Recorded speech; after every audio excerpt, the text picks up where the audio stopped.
Welcome everybody, I'm Joe from Joe's Comics Corner. So this is another episode of my favorite Marvel picks.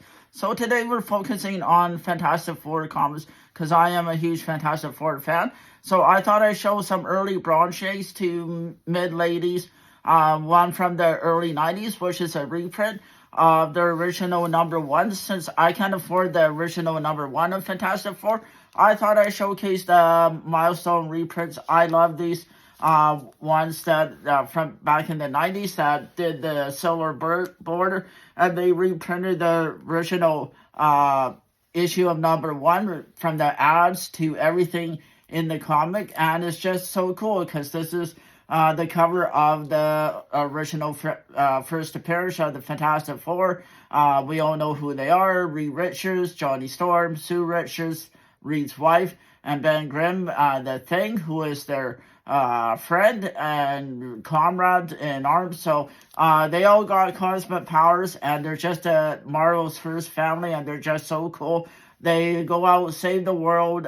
They travel in space. They fight evil beings like Galactus, who come and destroy worlds. There's other big bad guys, and a lot of times they are on Earth trying to fight other big bad guys trying to dominate Earth, like Doctor Doom.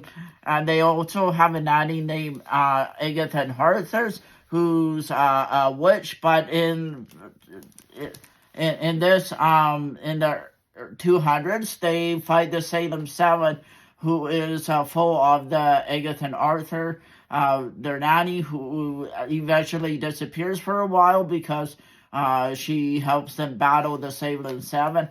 And it's one big story arc, but it's a pretty cool read. There's witches, there's magic, there's a whole bunch of fighting, and I just highly recommend this storyline. So this is 186.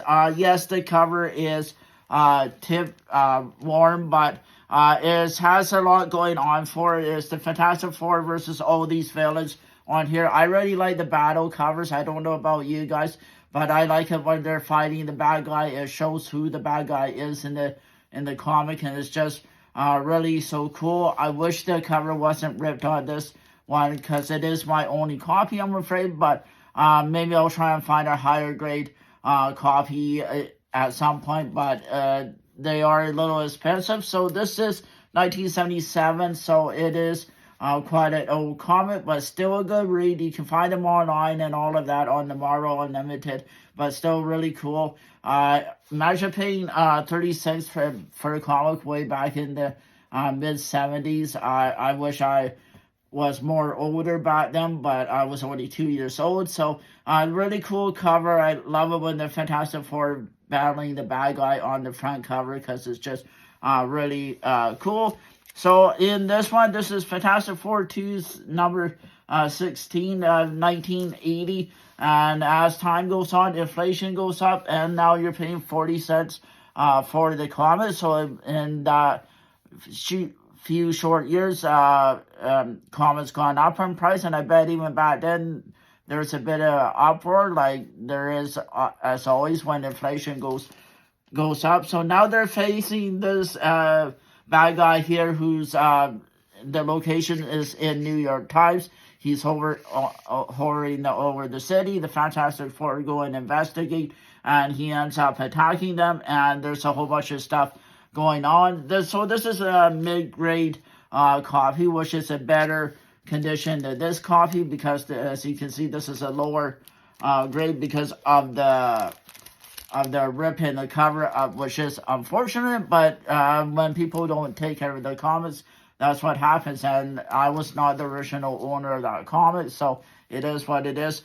But still, fun comic, lots going on for this front cover. You see the Fantastic Four trying to protect the people, and they're just trying to stop the bad guy from killing people, so it is what it is, but another fun battle cover. So Fantastic Four 223, they're fighting the Salem Seven, enemies of Agatha and Arthur. Another battle cover, which is pretty cool. Sue's trying to save her son, and Franklin's discovering that he's a mutant. There was one thing I wanted to show you guys in this comic, if I can find the right page. There's a cool advertisement with Spider-Man and hostess Twinkie Case. So they use their own Marvel characters for these ads in here, I guess, to help pay for the comic or whatever. And now,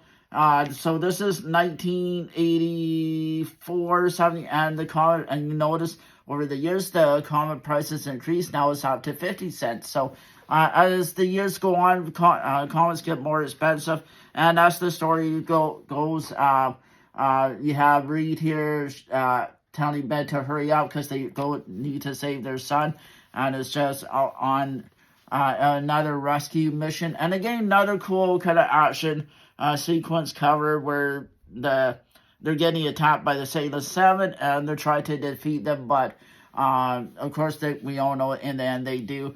There's another ad on the back here for cash for prizes, some weird contest, I guess, from way back then. But anyways, whatever. Another cover I really liked is where Sue Storm turned into this evil being called Malice, and she's taking over. She got possessed by an evil being. Now even Daredevil's in the fight because the Fantastic Four got defeated. So this is years later. This is 1985. Comics went up to 65 cents. And again, it's just due to inflation and all of that. And it's just really another favorite cover because you have Sue Storm in kind of a sexy costume there and whatever. But you see the Fantastic Four defeated, and Ben Grimm left the Fantastic Four, and now the She-Hulk is in there, and Daredevil guest stars in this issue. So again, lots going on, just really cool. And even though the sky is orange for some reason, this is a bit hot, nice little high-grade coffee. It's about $5 coffee. Graded is about $65 or so. So we'll give you guys a quick little spy slide. So another one from the run is 1985, issue 286, where the X-Men appear and they have to fight the Phoenix, where Jean Grey's possessed at the time. I always like this cover too because X-Men and X-Factor appear. They're trying to stop Jean Grey as the Phoenix from destroying, and the FS help, and it's a tie-in to this, and it's a collector's edition, which to me is like whatever. But I really love the Phoenix, one of my favorite X-Men characters, and I've always enjoyed this cover. So I don't know about you guys, but it's just one of my favorites. So last but not least, I told you guys I like Shiny Fantastic Four number 375 hologram cover 300. This is issue 375. So one of Marvel's longest running series at the time. So, and they did a special hologram. Growing up, I always liked this. I always try to pick up different ones of this comic. Just something fun, something cool. It's just nice and shiny, and who doesn't like this? It goes from anywhere to $5 to $10. So I enjoy shiny. I like shiny covers, and it's just pretty cool. So there you have some of my favorite picks from Fantastic Four. So what are your favorite covers? So over the next few weeks, I'll try and do some Marvel picks from favorite characters, favorite series from Marvel. I have a few runs I want to showcase for you guys, and it's just really cool. I'm a huge comic book collector, but collect what you like. My message has always been have fun, enjoy, read comics, and let's just have fun talking about comics. Thanks, everybody.